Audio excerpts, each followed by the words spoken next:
It's 5:03, and the Affordable Housing Special Committee meeting will come to order. I will go ahead and read the motion for the electronic meeting. Pursuant to Governor's Lee's Executive Order number 65 regarding electronic meetings, I make a motion that this committee meeting agenda constitutes essential business of the Metropolitan Council and that meeting electronically is necessary to protect the health, safety, and welfare of Tennesseans in light of the COVID-19 outbreak. Can I have a motion, please? Someone please move. Thank you. Second? All right, thank you. Since we're not taking any vote on any bill at this meeting, so I'll just vote by acclamation or by voice vote. All those in favor of that motion, please say aye.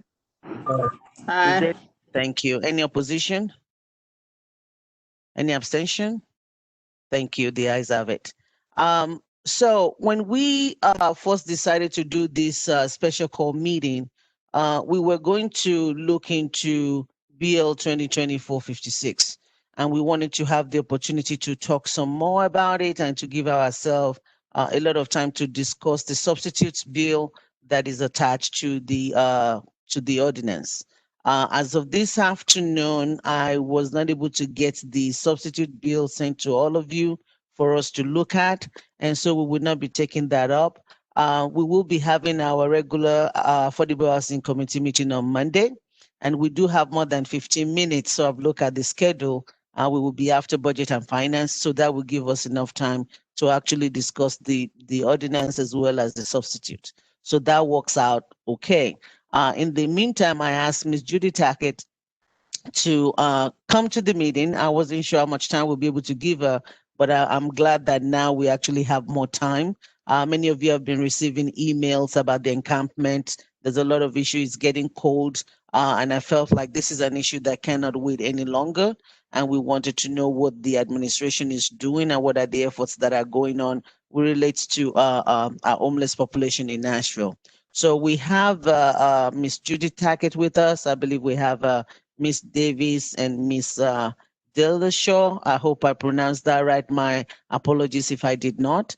And all three of them will be talking with us with what is going on, and then you all will have the opportunity to ask some questions. So Ms. Tackett, I will hand it over to you at this point. Thank you so much. So I'm going to start my video, but I also will ask for the presenters ball, so I can actually show you a quick introduction, a presentation, and share my screen.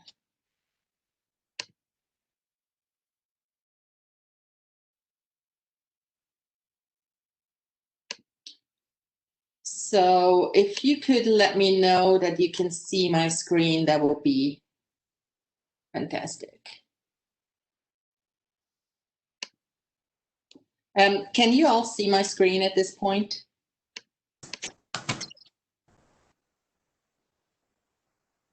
It's like it's still loading. Okay. If you would excuse me for a second, Ms. Tackett. IT, we have a couple of council member Dontry as attendees. Would you please move them to panelists, please? Thank you.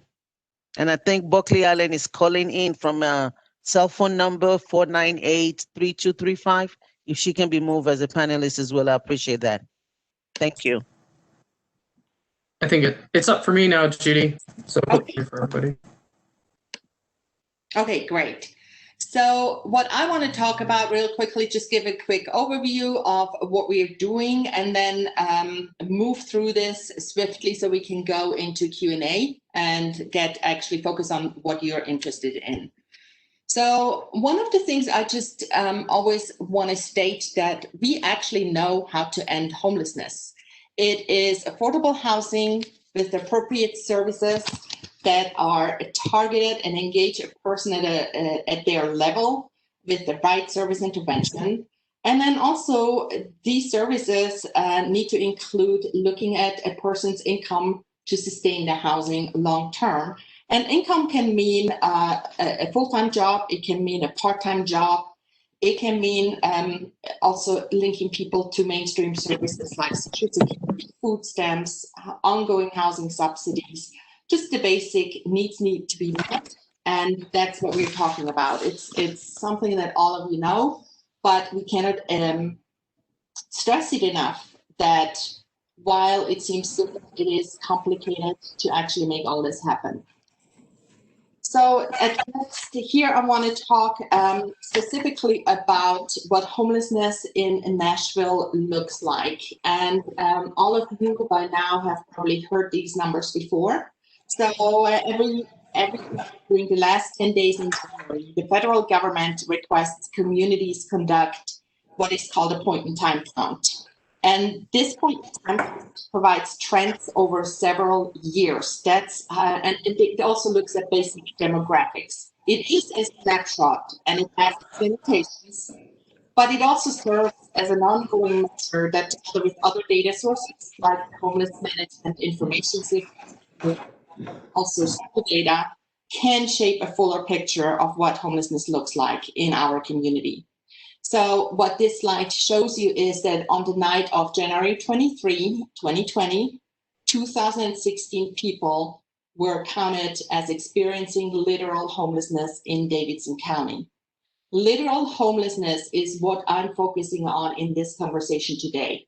It includes people in sheltered situations, in emergency shelters, or in some transitional housing setups, and also in unsheltered situations.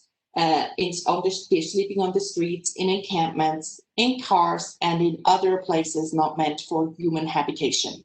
So one of the things when we look at literal homelessness, it really is the narrowest definition of homelessness.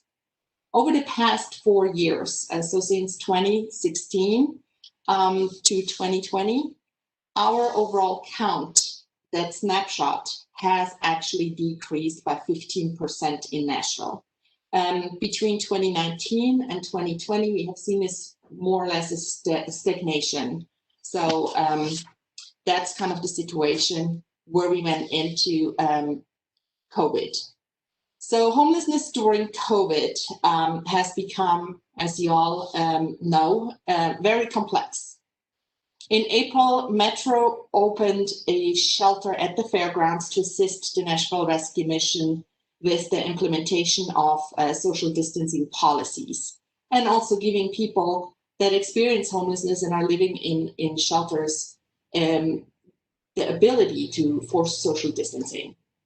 And a separate building was then set up for people who showed COVID symptoms. And in that building, which is a very huge area also at the fairground, with input from the health department and with guidance from epidemiologists, there was a section set up for people who had tested positive but were not sick enough to remain in a hospital.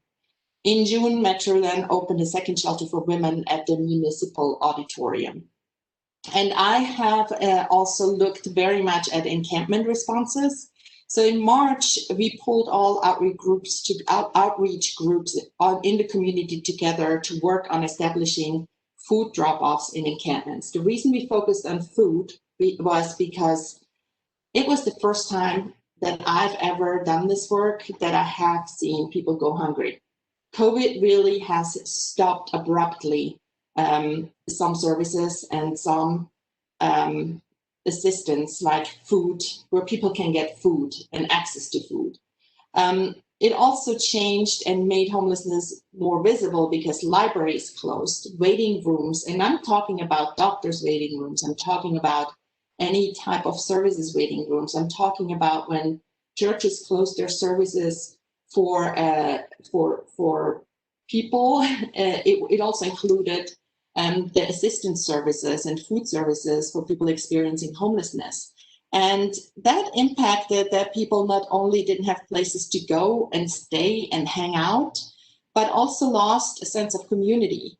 So with that, you can imagine that just their effect on their mental health. When we are affected by mental health through COVID, their stress level went up. So that's kind of when we have seen increases in just behavioral issues, increases in overall just people not knowing where to go and desperation. And it's really been affecting all of us, but we've also seen a huge increase in complaints from neighborhoods, and as you have, and I know that because I've been in touch with most of you, if not all of you, about that. So the increases that we at the Homeless Impact Division have seen in complaints from July through September, and not just through the hub, but also directly to us from neighbors or through you or other departments, it's been 77% more complaints over last year. So it really has made a difference that we actually, can see and measure. But what are we doing right now? And that's kind of what I really wanted to get to, because when I have been talking to you all summer, I have been talking to you, here's what we're working on, but then it takes some time. Well, the last 3 months, and really since June, the federal government announced additional homelessness allocations in response to COVID through what is called a program called Emergency Solution Grants. We in Nashville received a one-time allocation of $10 million in ESG COVID grants. That money is from the Department of Housing and Urban Development to address literal homelessness. And it is locally administered by the Metropolitan Development and Housing Agency. Nashville also received technical assistance from the Department of Housing and Urban Development. And actually we received that since the tornado in March. By April, that assistance expanded to include COVID. And by June, our assigned consultant has been Heather Dillashaw from ICF. She's on the call today and she will help answer some of your questions. I'm stressing the importance of this technical assistance and of this consulting because it is a huge change maker in our community and how we coordinate when we have this additional support from HUD coming in. And it helps us really set up these programs in a way that HUD wants to have them set up. We do it right. Let's put it that way. It takes a lot of guesswork out of it, and we really know that we're doing this right and using these dollars to increase the systems approach, the systems building that you have me heard talk about over the past few years. So once the MDHA knew that the money was coming, we at the Homeless Impact Division were brought in to help with the community coordination effort as well. So the ESG dollars are granted out to nonprofit organizations. There are about 15 recipients. About $800,000 went to street outreach programs, and most of the money, about $6.3 million, is going to what is called a rapid rehousing program. There are 3 core components of rapid rehousing, and they are 1, housing identification, 2, rent and moving assistance, and 3, the case management support. Housing ends homelessness. Without that, we cannot, homelessness is really a housing status, a housing description. So without housing, we cannot end homelessness. And now you've also heard me, and I hope you hear me say that very loud and clear. It's not just housing alone. We also need to bring in the right services. And it needs to be an individual approach, a person-centered approach with the services involved. So our goal with the Emergency Solution Grant is to house 400 plus people who experience literal homelessness by December 2021. Since July, we have held weekly meetings with providers that are interested in creating rapid rehousing programs. And this fall, we have started weekly rapid rehousing trainings that Heather Dillashaw has led for our community. And I also want to say that traditionally, our community has focused on and has had rapid rehousing programs, but we have focused on families, youth and young adults, and veterans. Yet when you look in the encampments, what you mostly see is individuals and couples without children. And also you see the majority of individuals or shelter population is also individuals. So we really have underserved the people that we see on the streets and in shelters. And that's this goal with housing 400 plus people really includes the very same individuals that you see on the streets and that all of us get complaints about. So we have identified a total of 6 organizations out of the 15 who are expanding their programs. And what I want to say is this is an opportunity to increase the base of services. These 6 organizations are either new to these type of programs, or they're just really expanding, and one of them is even new to Nashville and really expanding their horizons and their services. That's another opportunity that we're looking at. As of this week, and we really started, the money has been flowing basically since November, at the end of October, early November, and organizations are now building these programs.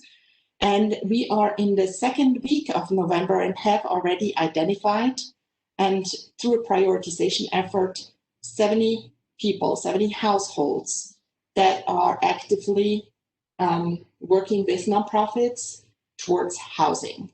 And we are prioritizing these households based on vulnerability, including looking at underlying health issues that make them at high risk if they contract COVID. A big part of this is that we are looking at a landlord engagement effort. We at the Homeless Impact Division are gonna be kind of the core gap filler. We are helping, and I have a dedicated staff member already that has been working with landlord engagement. We are expanding that, looking to add an additional staff member. I'm looking actually to maybe some of the other staff members that have done outreach really focus on the housing effort as well, because that's kind of what everything needs to be about right now to help people move in. We are looking at moving costs, rent assistance for up to 1 year through rapid rehousing, and then the case management also for up to 1 year to help people remain in housing after that year. The landlord engagement goal is to set clear housing goals for each organization. So each partner agency, there are weekly meetings where they set monthly housing goals. They look at where they are. They work together and collaborate. We have weekly coordination meetings to refer people for each organization. And that's part of one group of collaboration. Another group is the landlord engagement collaboration, where stakeholder groups are meeting every 2 weeks. And we are working with them to identify 2 types of lists. One is the list of motels. About 65 motels have been identified on that list as potentials to reach out. They have been housing people on a monthly basis. So what we're looking, ESG dollars can be used to pay for up to 1 year. Motels can serve as landlords if they're willing to enter a 1 year lease that with an option of renewal after that 1 year. And that's kind of the goal that we have. Ideally, a motel, each room has a kitchenette, but if they have a fridge and a microwave, that will be acceptable. And of course, a restroom that's separate, attached to it. And then that can be serving as a efficiency housing units. But again, the key is to enter into agreements with motels that are interested to participate so that they are willing to have a lease agreement with a renter for 1 year and with option to renewal after that. We're also secondly looking at a landlord list, just the more traditional landlords for apartments. And on both of those, the coordination that we have with these 15 partners is making sure that we don't step on each other's toes. So we really go through these lists. We look at who's already working with whom so that we don't overwhelm potential motels or landlords. And finally, we are also looking at creating landlord incentives.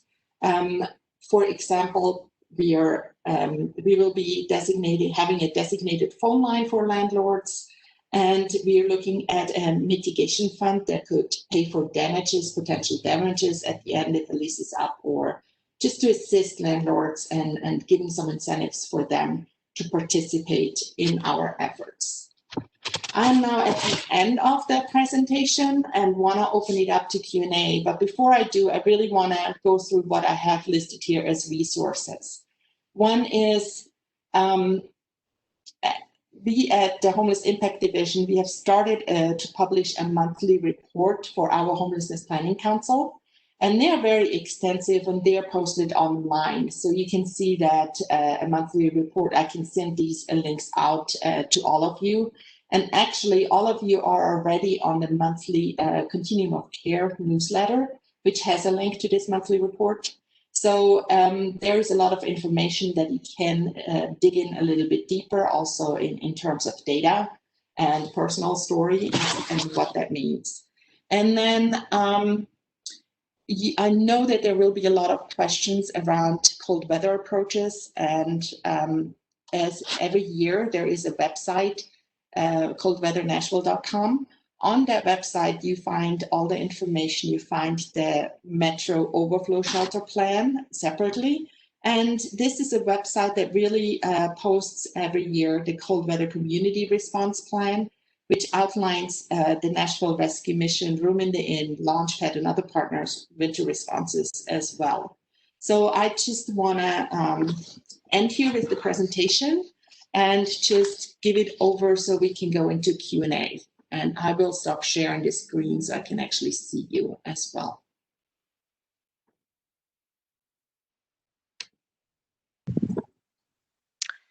Thank you.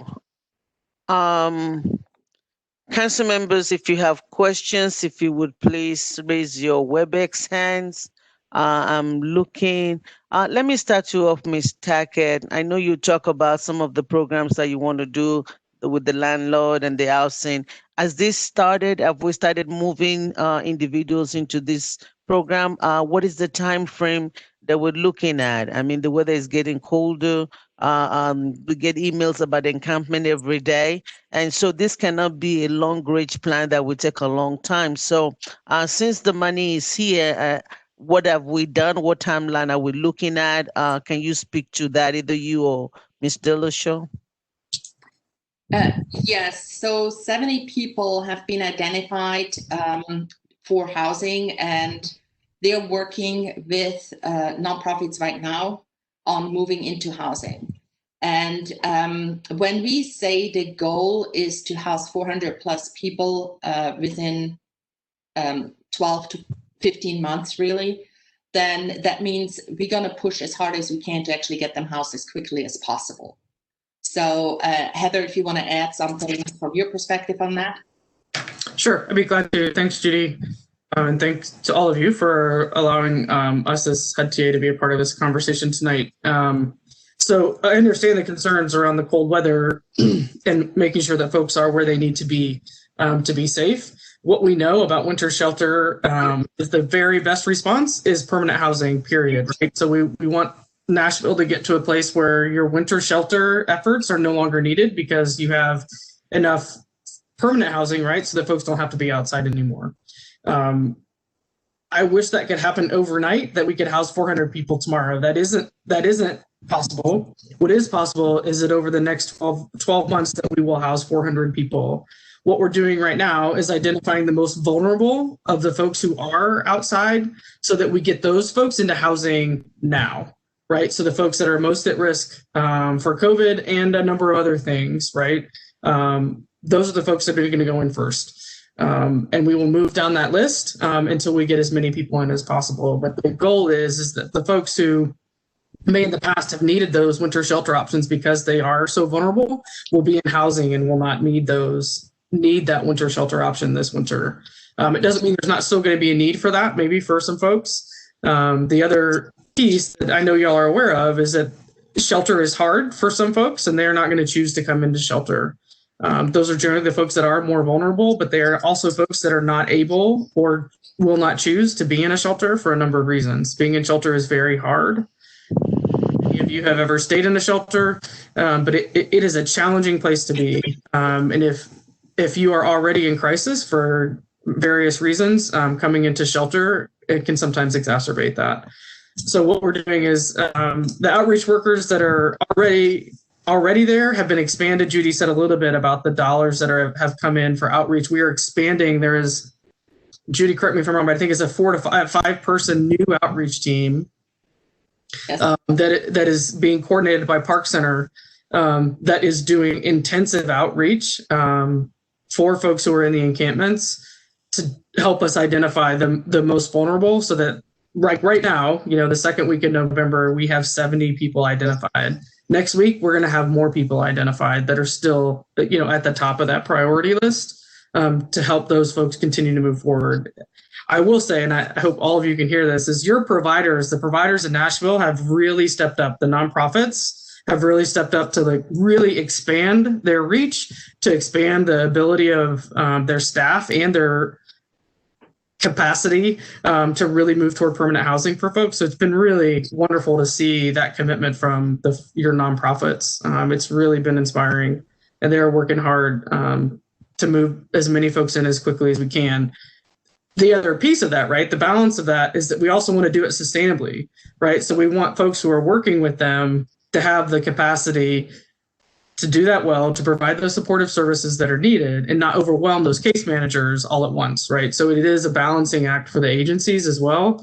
So we'll tweak that as we need to, right? As we move through the most intensive part of this is going to be the next 4 months, and then it'll start to taper off. Okay. Thank you. One question from me, and then I'm going to call on my colleagues.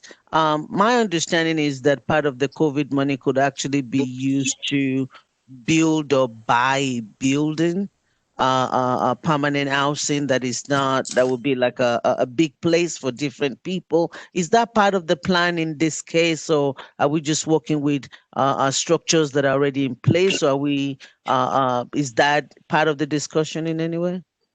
That's a great question. It actually is part of the discussion. It's not the emergency solutions grant dollars that Judy's been talking about, but you also have community development block grant dollars that have come in through the CARES Act. And I'm actually working with MDHA next week to have some conversations with nonprofit developers about acquisition and rehab for permanent housing for homeless populations, because that is an eligible activity for the community development block grant funds that you have. So we are working on exactly that possibility as well. Thank you. Councilmember Hauser. Yes, thank you. Have we ever explored the idea of the tiny house villages? I know I've read where in some cities, because I know you mentioned the challenges of being in a big shelter, that they've built these tiny house villages. I don't know the answer to whether Nashville has explored that. The funding that you have right now would not do new construction. So that's not an option with the funding that HUD is putting out, because the HUD funding is for existing properties like acquisition and rehab. Often what we see that be used for is an older motel that can be converted, right, to 1 bedrooms, those kinds of things. So I don't know if you all have explored that, but with the funding that you have available right now, that's not an eligible cost. But is that anything that's on the drawing board to be considered in the future? Because we have our immediate situation, and then obviously this was a pre-COVID. We had this situation. It's just gotten worse with COVID because it seems like I know I'm in Bellevue, and we have this huge, the one big encampment, then a bunch of small encampments that seem to be growing, and so. One of the things I was thinking, we've obviously have determined that the Greenway is not going to be public property anymore. And it looks like a perfect place to build a tiny house village, because if we're saying we can't use it as a park and it's not safe for people to walk down there anymore, why not surrender it and say, let's build a tiny village or something? We also have the situation of not only the housing, but the behaviors. When one is homeless, it's part of survival. that really doesn't fit well with the rest of society. And I know we talk a lot about the housing, which obviously is the solution, but we don't seem to really address the fact about unacceptable borderline criminal behaviors. And I don't know if that's anything that y'all deal with or if that's a whole situation. Such as I'm in Bellevue, you think, okay, no homeless in Bellevue. Well, that's wrong. Just earlier this week, I was not home, but I understand that some homeless folks came into the middle of a river plantation and were threatening and screaming and throwing things. And people were literally shuttered inside their condos, afraid to go out. And when they called the police, it took 5 hours for the police to get here. So when those kinds of things happen, the compassion for homelessness goes away as people become afraid.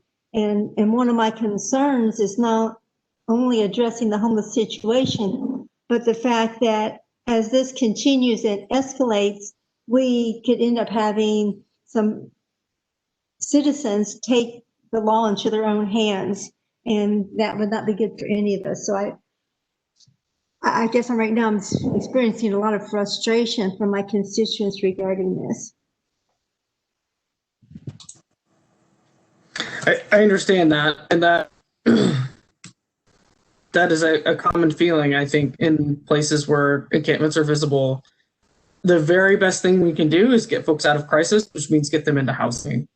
As folks are unhoused for prolonged periods of time, mental health, physical health, et cetera, deteriorates, and there are consequences for that everybody ends up dealing with, right? So all the behaviors that you're mentioning also are exhibited in housed folks. The majority of crimes that happen in any city are not committed by homeless folks, are committed by people who are housed, and also in other kinds of crises, right? So the very best thing we can do is keep pushing toward more housing.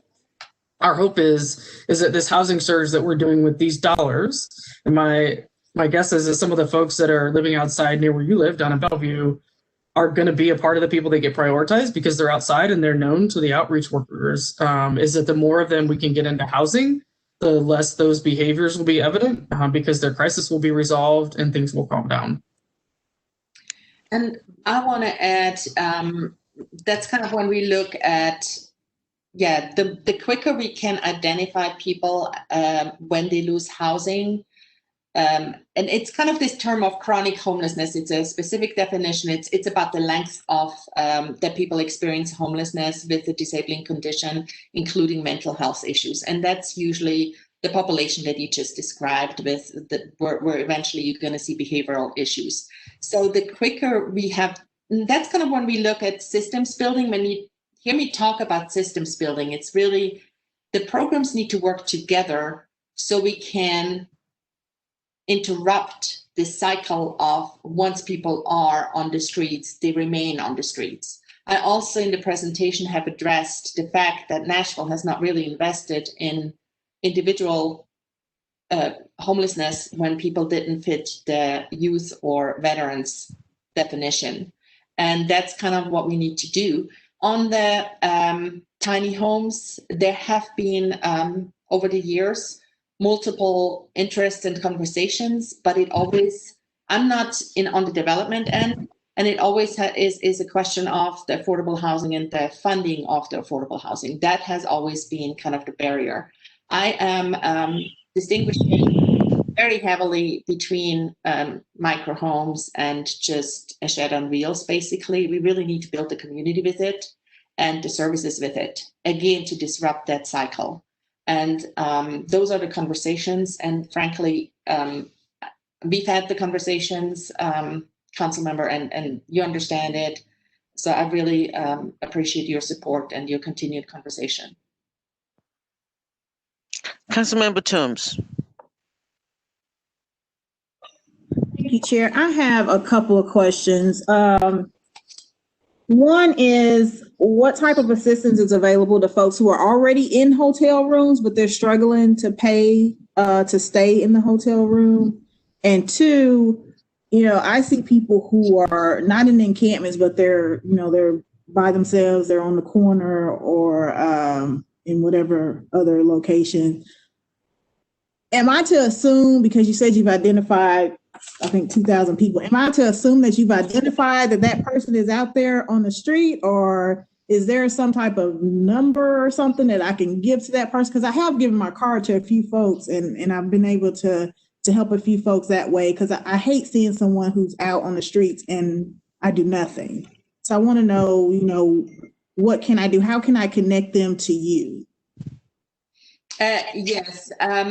One of the things is that's kind of where the street outreach, we need to improve the street outreach coordination that is happening. Where I need to fully be transparent is this year, my outreach team is not as solid because we are also helping out at the shelter. I have pretty much just a part-time person available who is then running after responding to complaints. And all we do, frankly, is shake our finger at people who know where the services are.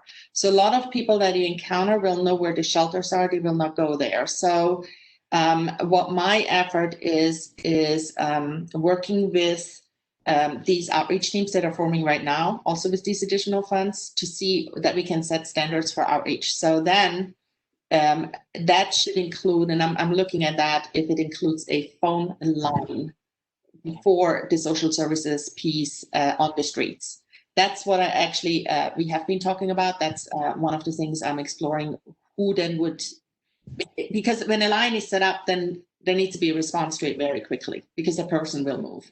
So I'm glad you actually bring that up, because it cements that thought in my head that, yes, that's something that we need to look at, pursue. I've started to explore what other cities are doing in that. I also had conversations talking about the street outreach effort with Interim Chief Drake on how partnerships and what police partnerships look like. He's extremely interested in how to partner with social services around homelessness, so that it's not, arrests are not doing anything.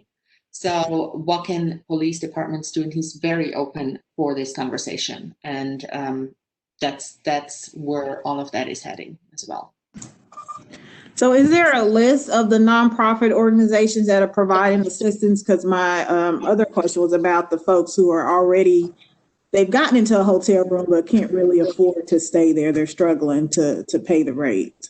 Yes. There is one resource guide that is called Where to Turn in Nashville.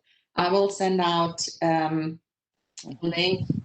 It's online as well. It's published by Open Table Nashville.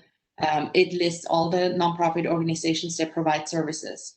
For any prevention or rent assistance, I just looked at, it's a really comprehensive site. United Way has a list of where those services are, where people can go for assistance. It includes Metro Action Commission and Rooftop and other organizations like Needlink and what is out there.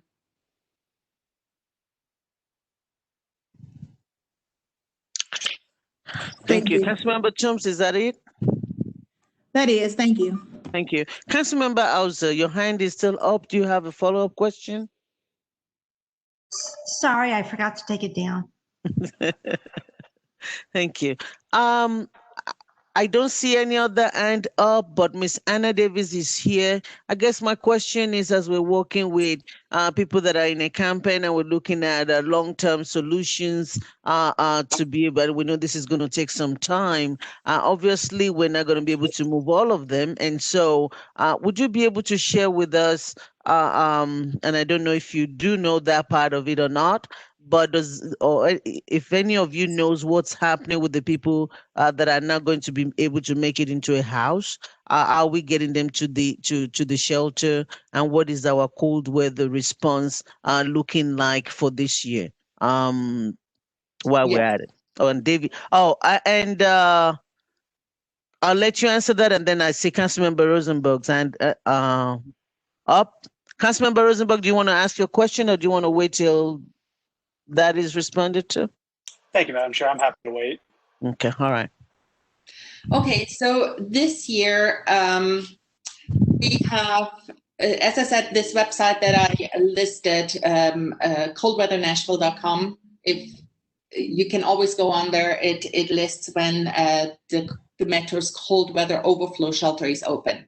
So at 28 degrees, and it's we're monitoring the weather every day. If it's forecast for the next night to be 28 degrees, we're alerting all nonprofit partners and outreach workers that the cold weather shelter at Metro will be open, that overflow shelter. This year it's going to be at the fairgrounds. It's a separate building adjacent to the existing sheltering operation. It is with immediate access. It has way more capacity than last year's facility, which is why we chose it there. And it's also the immediate access still looks at people come in and are checked for their symptoms as they enter. If somebody has a symptom, there is the facility right next door where they can go into isolation and then be tested at the next day and wait there for test results. So there's a process set up. People will have be provided food. It's for individuals, men, women, it's couples, people with pets. It's really a very low barrier shelter. It's open from 7 p.m. to 7 a.m. And it's pretty much the same operation as last year from operational. If you have any more detailed questions, please let me know. Happy to answer that as well. Yeah. Thank you. Councilman Rosenberg. Thank you very much, Madam Chair, and thank you all for being here and for the incredible work that you're doing with the minuscule fraction of the resources that you should have. Judith, I was hoping that you could just, since we're being recorded and I have a chance to give if you wouldn't mind just giving an update on the latest of Charlotte so I can share that with constituents. Yes, so that's called either the Lowe's encampment, it's Brookmead encampment. It's right behind the Bojangles at Charlotte, around that greenway. There have been water services is doing constructions there for 2 years. So in the last, I think it was in September that the construction agency started. So some people have moved, but it's a large property. There's still about 40 to 45 people there. It has been, actually, there have been more people over summer than there are right now. So services that are happening out there, there is one outreach provider who also is going to get some ESG dollars and able to expand their outreach in that area and linking people to housing. So they're looking at making sure that people are in our system and on the wait list and for the prioritization. And then there are health services that are going out there. I actually checked in with neighborhood health last night. They're looking at the larger encampments. This is one of the 3 largest encampments in town. And they're providing COVID tests. They're doing flu shots and pneumonia shots in encampments just to make sure people are safe. I asked for their rate of positive results. And in the encampments right now, it's been very low, 3 or 4 people overall. So knock on wood. But if somebody is very sick, they may just go to the hospital very quickly and then have access to the fairgrounds isolation if they don't need to be hospitalized. That's how it's handled, how Metro is kind of working with that. Neighborhood health is partnering closely with the health department and really doing outreach in the streets to provide services. Councilman. So that what you just said just kind of hit me. Are we seeing more homeless folks around Bellevue because they're less comfortably able to be at that encampment? If so, it will be 5 or 10 based on the numbers, but then also I'm trying to take the pulse based on just doing surveys with outreach workers, what they see all over Davidson County. And I just did that in anticipation of this presentation. And since June, basically I calculated based on anecdotal observational data. So, don't hold me to it. but just a 5% increase. I don't see that anybody is, when I individually ask them, telling me that the numbers are shooting up. But the fear for me is really what's happening if the COVID dollars are drying up at the end of the year. What we're going to see then. Also, frankly, it's going back to when people don't have access to the services that they usually have. So you're going to see them more in the streets than usually during the day they would be somewhere inside. So yes, from that perspective, I think COVID has really made homelessness more visible and just more in the community. And the behavioral issues have increased due to stress and mental health issues. And I'm going to add a little bit to that, Judy, that I think is useful to put Nashville in the context of, the work that we work across the country, right? And so what we're also seeing is as we decompress shelters, and in Nashville, the rescue mission is your biggest shelter, and as that has had to be decompressed, some of those folks have gone to the fairgrounds, but not everybody, right? So what we are seeing across the country is that folks who may have been in shelter before do not feel safe in shelter because of COVID and are choosing to be inside. And unfortunately, the reality is that is safer than being in shelter for COVID, right? It doesn't mean it doesn't exacerbate other things, but that is the reality, right? And so we're in the toughest spot we've ever been in trying to solve this with additional housing, because shelters aren't safe the way they used to be. And they've never been safe for everybody for a variety of reasons. Now they're even less safe. So we are seeing across the country is that the unsheltered numbers are up, but your overall homelessness numbers are not, which is also true in Nashville, right? So Nashville's overall numbers haven't gone up, but your unsheltered number has gone up. And I'm actually so glad you said that, because I don't know, I actually looked this up this afternoon, and about half of the population that we're rehabbing are on the streets or in encampments right now. And usually I would say it's been about tops a third. And even that is kind of, when you look at it's high when you look at, the ratio.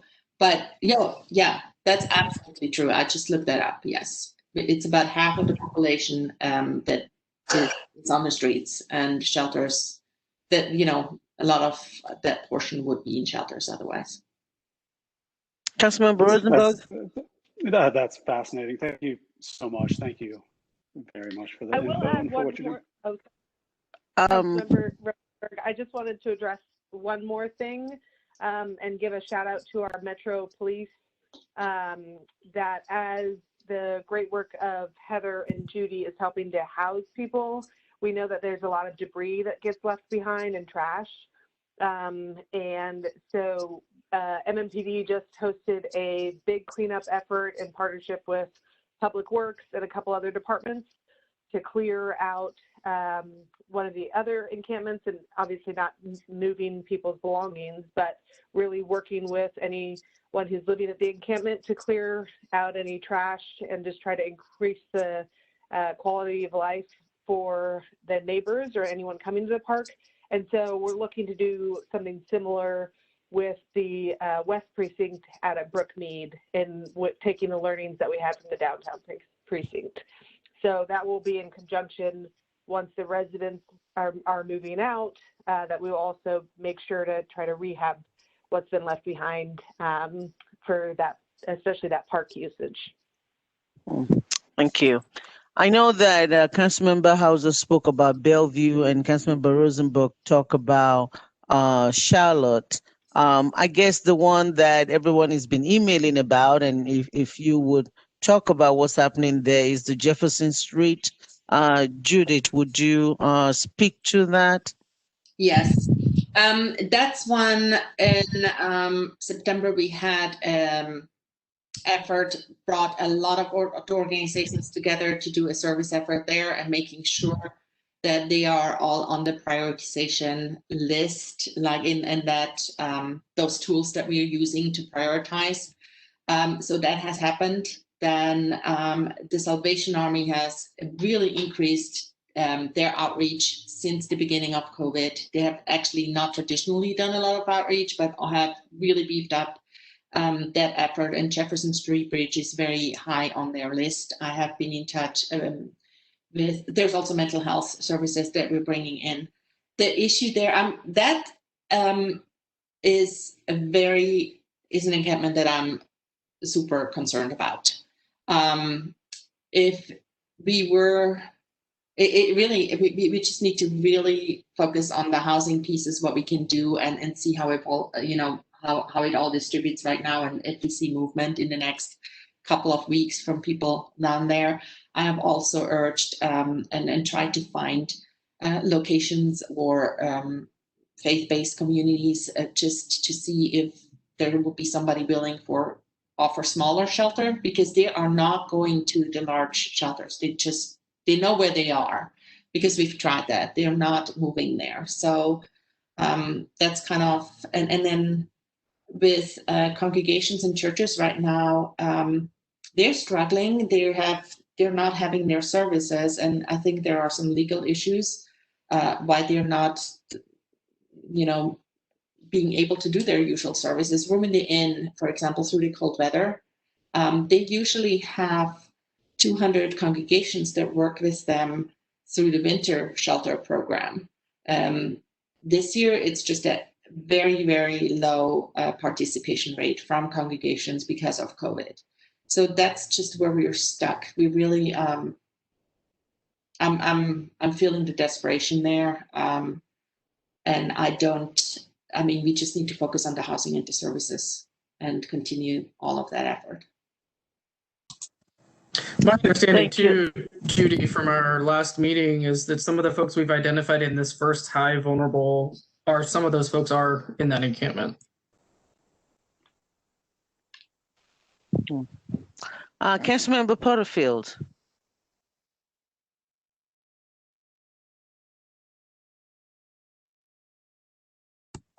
Thank you so much, Chair. I'm sorry, I was having a hard time unmuting.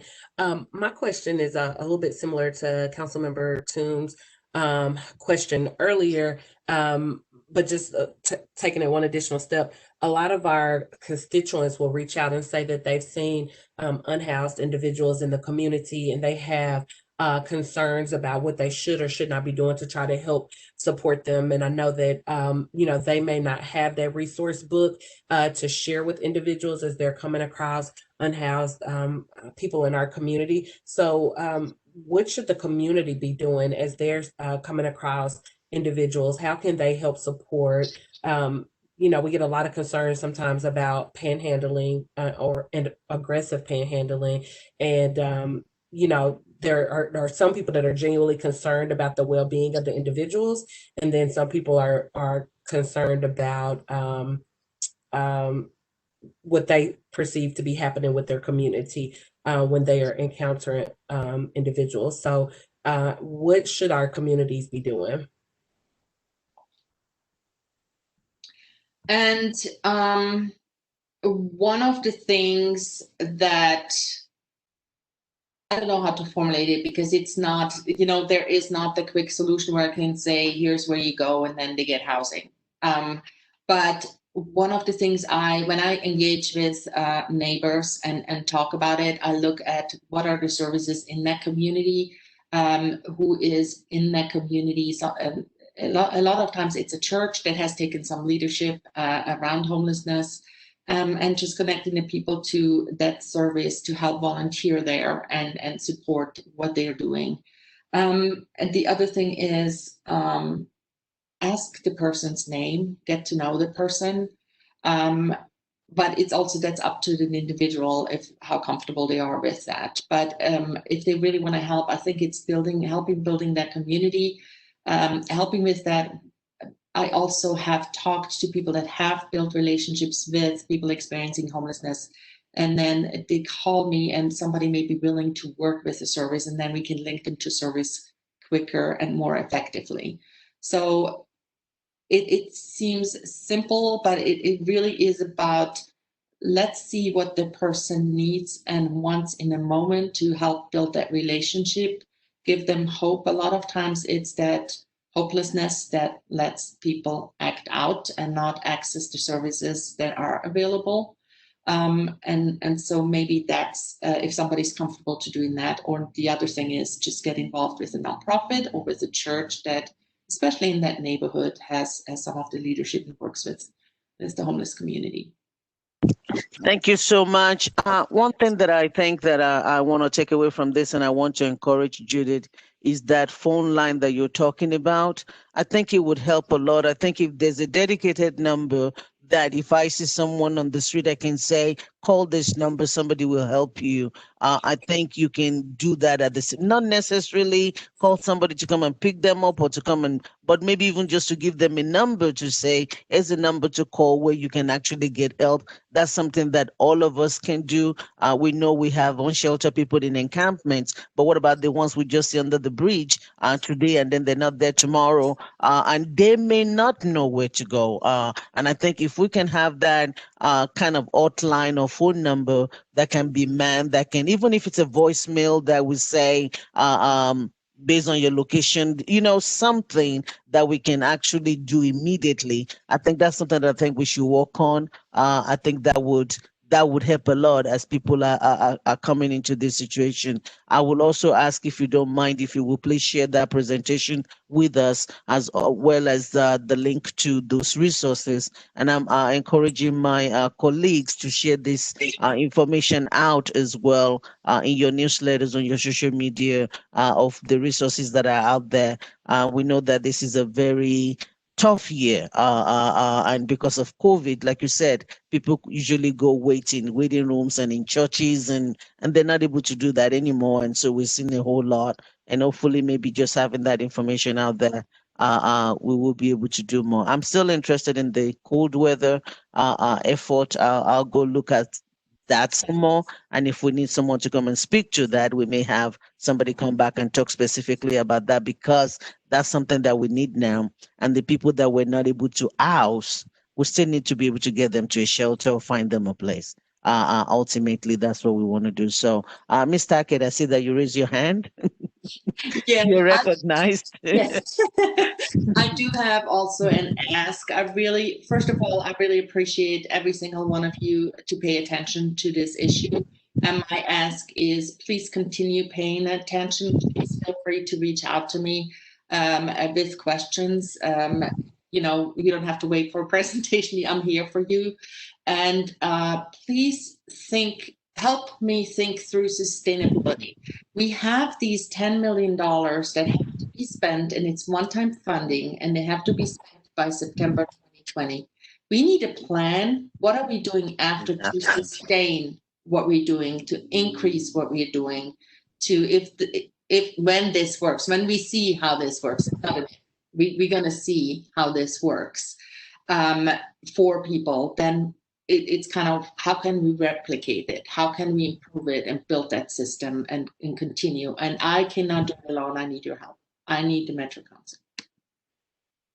Well, thank you. I want to look and see if there's anyone else. I don't see any more. And thank you all for being with us this Friday night. Like Ms. Judy said, email our question if you have any. Thank you, Ms. Tackett, Ms. Dellashaw, and Ms. Davis. Thank you for the great work that you're doing. And thanks for being with us. And colleagues, thank you all for all that you're doing. And thanks for being at the meeting. With that, 6:02. This special committee meeting will now be adjourned. Thank you all so much. You all have a nice weekend. Thank you. Bye-bye.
Thank you.